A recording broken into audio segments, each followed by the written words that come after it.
ఈ కళ్యాణి మాధురి కూతురని తెలిసినప్పుడు ఈవిడి గారేమో అసలేది ఈ ఇంట్లోకి రావడానికి వీలేదు అంది. ఈ కళ్యాణి ఏమో అనుపమని అనరాని మాటలు అంది.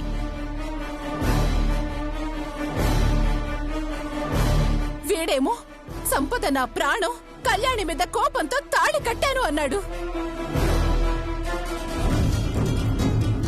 ఇప్పుడు మాత్రం అందరూ అన్నీ మర్చిపోయి అసలేమీ జరగనట్టు ఒకరంటే ఒకరు ప్రాణం ఇచ్చుకునేంత మారిపోయినట్లు మాట్లాడుతున్నారు.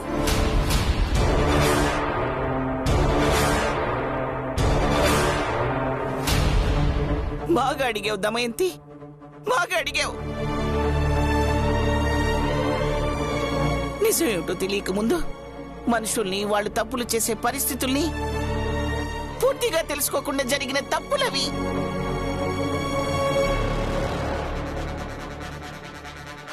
నిజమేమిటో తెలుసుకున్నాక, నిజమైన ప్రేమ ఏమిటో అర్థమయ్యాక అందరూ మారిపోయారు, నువ్వు తప్ప.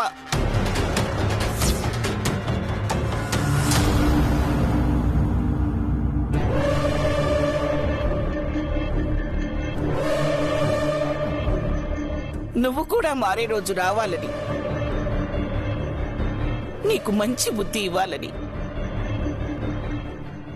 శివయ్యని ఎప్పటి నుంచో వేడుకుంటున్నాను.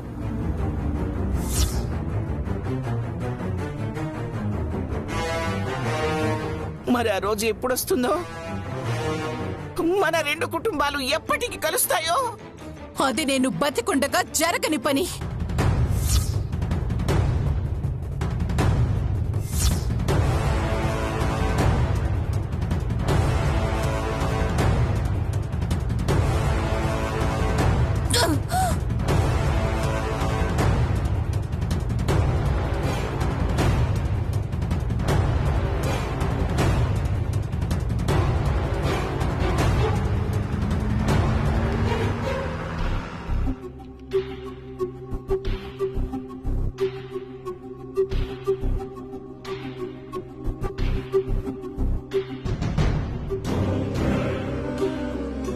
ఇంకా ఎన్ని రోజులిలా?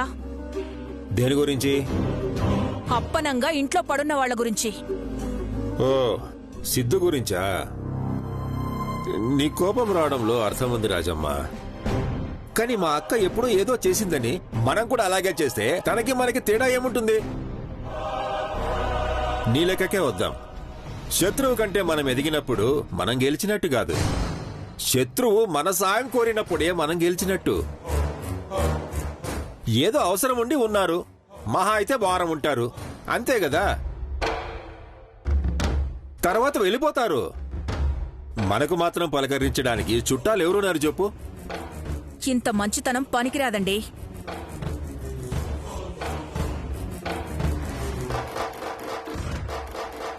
ఎట్టా ఉండవు రాజమ్మా?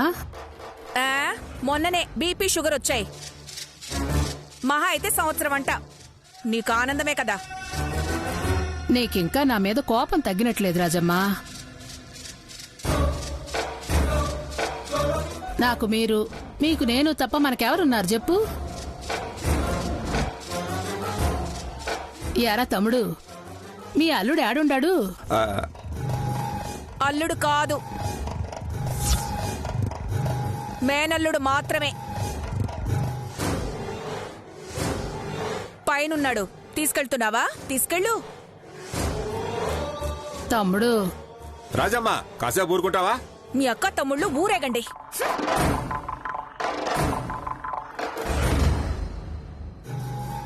అయ్యో, రాజం వెళ్ళిపోయింది తమ్ముడు. నా వల్ల మీ మధ్య గొడవలు ఎందుకు లేరా? నేను నా కొడుకుని తీసుకొని వెళ్ళిపోతాలే. అక్క, అక్కను అనుకునే వచ్చి ఉండాన్రా. అందుకే నా తమ్ముడు ఆనందంగా ఉండాలా. నా వల్ల, నా కొడుకు వల్ల నీ మధ్యన మనస్పర్ధలు వస్తే నేను తట్టుకోలేనురా. అక్క ఏడవకు. నేనంటే పట్టించుకోవాలి కానీ రాజమ్మంటే పట్టించుకుంటావా? కోపం తగ్గితే తనే వదిన అడ్డు పలకరిస్తుంది. అల్లుడు పైన ఉన్నాడు, నువ్వెళ్ళు. అట్నేరా.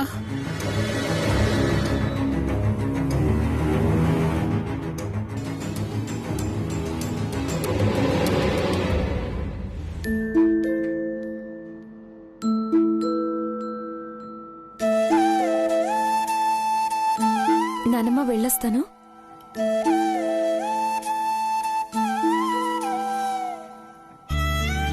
వయసులో చిన్నదానివైనా సమస్యను అర్థం చేసుకుని కబురు పెట్టగానే వచ్చావు. సమస్యని తీర్చావు. నీ రుణం ఎలా తీర్చుకోవాలి? మీ చల్లని ఆశీర్వాదం ఇస్తే చాలు. తాతయ్య ఇలా రండి. వెళ్ళండి. దీర్ఘ సుమంగళి భవ. లేమ్మా, లేమాలి. వచ్చే ఏడాది చంటి బిడ్డనెత్తుకుని రావాలి.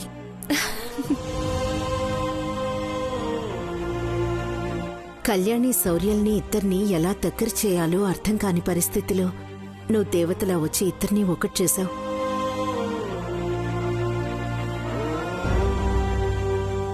మా వల్ల దమయంతితో ఎన్నో మాటలు పడ్డావు.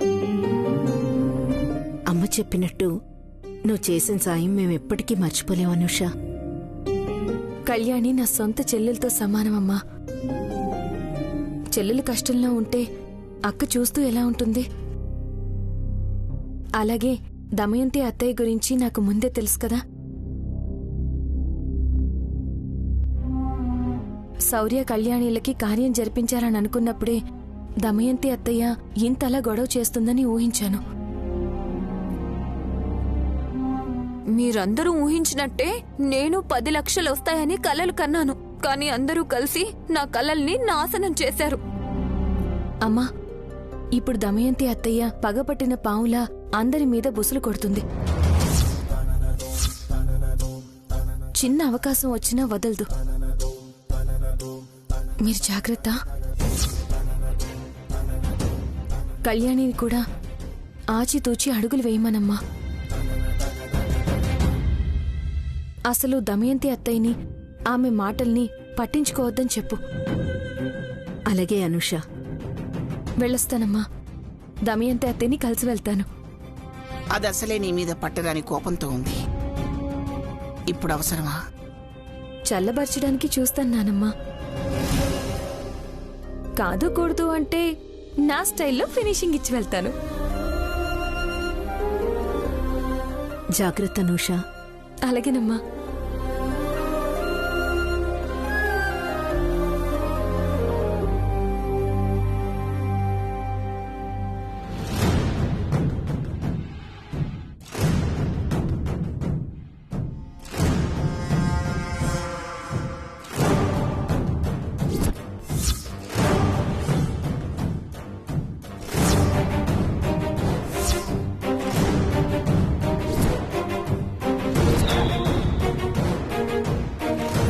నీకే తెలుసు అత్తయ్య, కార్యం కోసమే వచ్చాను. నేను ఏదైతే జరగకూడదనుకున్నానో అదే జరిగిపోయింది. జీవితంలో కళ్యాణి మొహంలో ఆ సిగ్గు చూడకూడదనుకున్నాను, అదే చూశాను. కన్న కొడుకే నన్ను మర్చిపోయాడు. కట్టుకున్న భర్త నన్ను ఏమర్చాడు.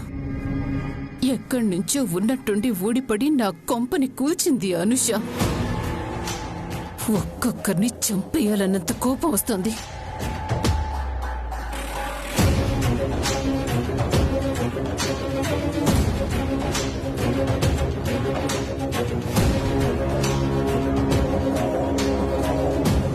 నీకలా కోపం రావడంలో తప్పే లేదత్తయ్య. నీ ప్లేస్లో ఎవరున్నా కోపం వస్తుంది. కానీ అలా చేయక తప్పలేదత్తయ్య. నన్ను క్షమించు. నాకు మాత్రం నిన్ను మోసం చేయాలని ఎందుకుంటుందత్తయ్య? నేను ఇలా చేసింది కళ్యాణి కోసమో శివపార్వతి నానమ్మ అడిగిందనో కాదు. బాబు కోసం, శౌర్య కోసం, నీ కోసం. నువ్వు నమ్మినా నమ్మకపోయినా ఇది నిజమత్తయ్య. శౌర్యకి బాబంటే ప్రాణం. మీరంతా సంపద వెళ్ళిపోవడానికి కళ్యాణియే కారణం అనుకుని కళ్యాణి మెడలో శౌర్య తాళి కట్టాడు అనుకుంటున్నారు. కానీ శౌర్య అలా చేసింది తల్లి లేని తన బిడ్డ జీవితం ఏమైపోతుందో అని. శౌర్యకి సంపద అంటే ప్రాణం. తనని మర్చిపోయి శౌర్య మామూలు మనిషి కావాలంటే కళ్యాణికి దగ్గర కావాలత్తయ్య. సంపద కంటే కళ్యాణి అన్ని విషయాల్లో ఎంతో మంచిది. నీకు తనకి మధ్య ఏం జరిగిందో నాకు తెలియదు, కానీ సంపదని కళ్యాణిని ఇద్దరినీ నేను చూశాను. కళ్యాణి కుటుంబం కోసం ఏమైనా చేస్తుంది, సంపద తన స్వార్థం చూసుకుంటుంది. కళ్యాణి శౌర్య ఒకటైతే మీరందరూ ఆనందంగా ఉండొచ్చు కదత్తయ్య. తనేమి నాకు పెత్తనం కావాలి, నా మాటే చెల్లాలి అనుకునే రకం కాదు కదా. ఆలోచించండి అత్తయ్య. బాగా ఆలోచించాను కాబట్టి నువ్వు ఎంత పెద్ద తప్పు చేసినా నాకే వచ్చి నీతులు చెప్తున్నా మౌనంగా కోపాన్ని పిడికిలిలో కప్పెట్టేస్తున్నాను. లేకపోతే ఈ పాటికే నీ చెంపలు ఎప్పుడో బూరెలు పొంగినట్టు పొంగేవి. నాకు ఆ అనుపమ కళ్యాణిలు ప్రతి దానిలో ఎదురొస్తున్నారు. నేను వద్దు అన్నదాన్నే పట్టుబట్టి జరిగేలా చేస్తున్నారు. వాళ్లకి అంతుంటే నాకెంతుండాలి? ప్రాణం పోయినా వాళ్లతో కలిసి ఉండేదే లేదు. నా పంతంలో నేను వెనక్కి తగ్గేదే లేదు. కార్యం జరిగినంత మాత్రాన అంతా అయిపోలేదు. శౌర్య జీవితంలో కళ్యాణి లేకుండా చేస్తాను.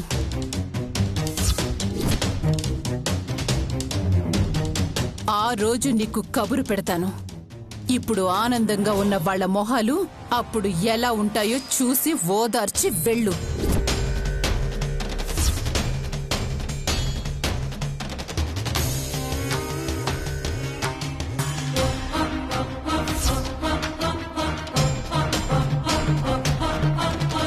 ఓ అత్తో, మా నానమ్మ వాళ్ళు ఏడుస్తుంటే కాదు, నా చెల్లెలు శ్రీమంతం జరుగుతున్నప్పుడు నిన్ను ఓదార్చడానికి వస్తాను. అప్పటి వరకు ఏడుస్తూ కూర్చో. నిన్ను అయ్యో డ్రైవర్ పోనీ ఆగవే.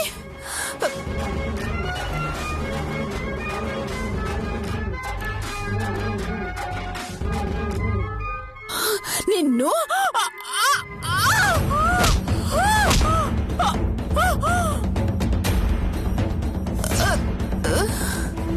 అమ్మా!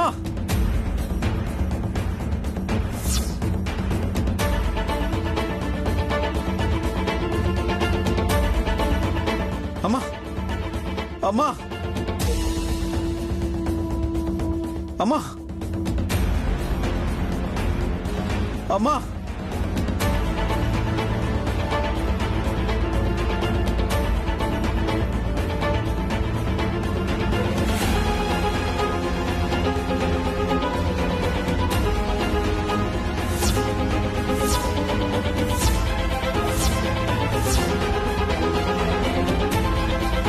డాక్టర్!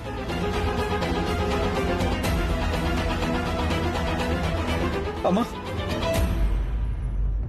అమ్మా కళ్ళు తెరవమ్మా! అమ్మా! అమ్మా కళ్ళు తెరవమ్మా! అమ్మా!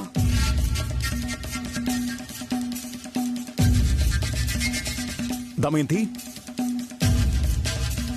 అత్తయ్య కళ్ళు తెరవండి అత్తయ్య, కళ్ళు తెరవండి అత్తయ్య, ప్లీజ్ అత్తయ్య. డాక్టర్! దమయంతి! డాక్టర్ త్వరగా చూడండి. కంగారు పడకండి. మా అమ్మ కింద పడిపోయింది, మాట్లాడట్లేదు, మెడకి దెబ్బ తగిలినట్టుంది. ఓకే నేను చూస్తాను, మీరంతా ఇక్కడే ఉండండి. త్వరగా, ఫాస్ట్ గా.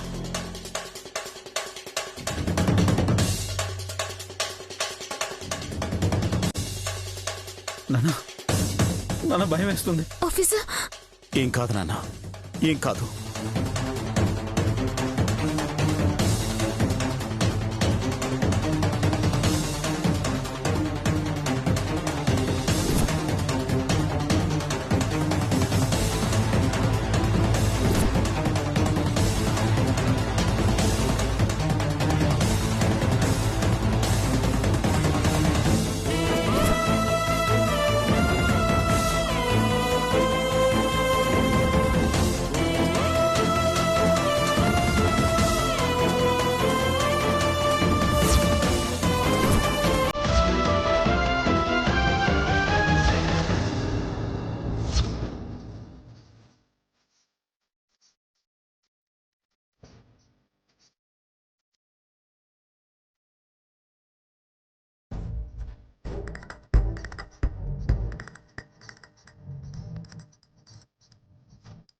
డాక్టర్, డాక్టర్ మా అమ్మకేం కాలేదు కదా?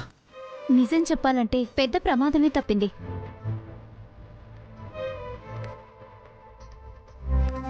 కింద పడినప్పుడు బరువంతా మెడ మీదే పడింది. దానివల్ల వోకల్ కార్డ్స్ దెబ్బతిన్నాయి. కొన్ని రోజులు తినే దగ్గర నుండి మాట్లాడే వరకు చాలా జాగ్రత్తగా ఉండాలి. మెడకి నెక్ బ్యాండ్ వేశాం. ఒక 3 రోజుల దాకా మాట్లాడకపోవటం మంచిది. ఆ తర్వాత కూడా పెద్దగా అరవటాలు చేయకూడదు. అలా చేస్తే పూర్తిగా గొంతుపోయే ప్రమాదం ఉంది.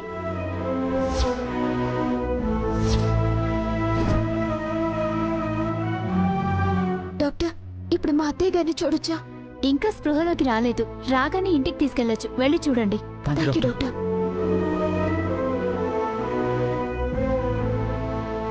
అమ్మా, అమ్మా, అత్తయ్య, దమయంతి, అత్తయ్య, అమ్మా, దమయంతి.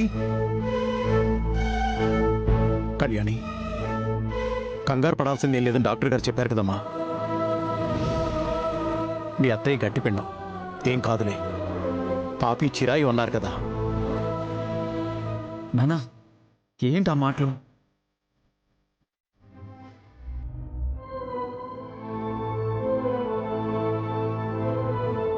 ఆఫీసర్, అత్తయ్య స్పృహలోకి వచ్చారు.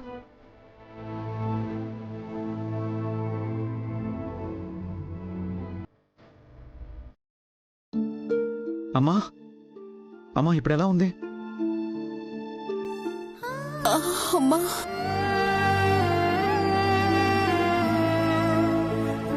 జాగ్రత్త దమయంతి. ఇప్పుడే డాక్టర్ గారు చెప్పారు పెద్ద ప్రమాదం తప్పిందని. 3 రోజుల వరకు అస్సలు మాట్లాడకూడదంట. ఆ తర్వాత కూడా పెద్దగా అరవకూడదంట. అలా అరిస్తే పూర్తిగా మూగదాని అయిపోతావంట. మరి నీ ఇష్టం దమయంతి. అవునమ్మా, నిజమే. నీకు పర్లేదనుకుంటే ఇంటికి వెళ్దాం, లేదంటే ఇక్కడే ఉందాం. నాన్న, మీరు వెళ్ళి బిల్లు పే చేయండి. నేను అమ్మని తీసుకెళ్ళి కార్లో వెయిట్ చేస్తాను. అలాగే. అమ్మా, మెల్లగలే. లేవండి అత్తయ్య.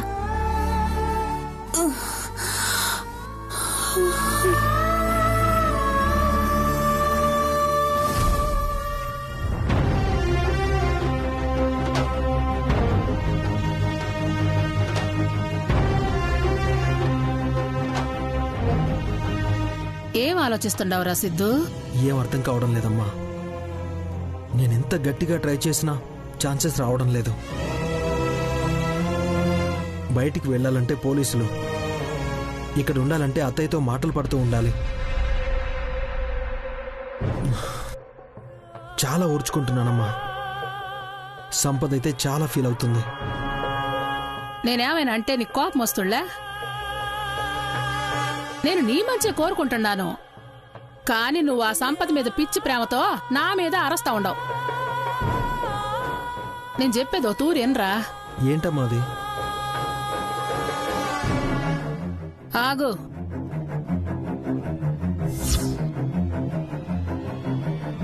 నేను నా కొడుకుతో ఏకాంతంగా మాట్లాడాలా. నువ్వు రవని చెప్పి బయట ఉండు.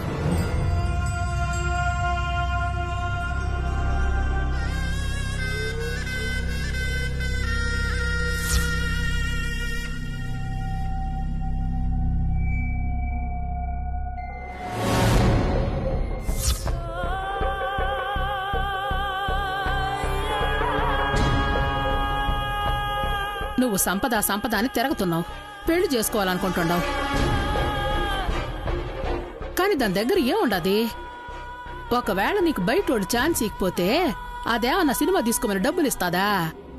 దాని దగ్గరే చిల్లిగవ్వలేదు. ఇదంతా కాదు గాని స్ట్రైట్ గా పాయింట్ కి రమ్మా. మీ మాయ చాలా మంచోడు, మీ అత్త గయ్యాళే కాదన్నావు. కాని వాళ్ళ కూతురికి లోకం సరిగ్గా తెలీదు.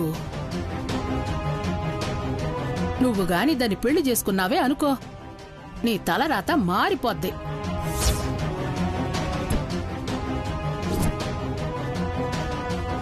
ఎంత లేదనుకున్నా ఓ 20 కోట్ల ఆస్తుంటాది. ఈ ఇంటికి అల్లుడివైతే పెత్తనం మొత్తం నీదే. అప్పుడు రాజమ్మ కూడా నోరు మూసుకుంటాది.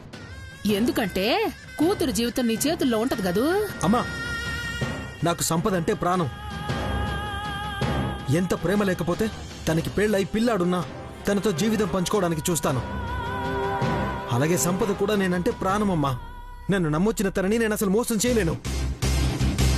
ప్రాణం పోయినా నేను తనని వదలలేనమ్మా.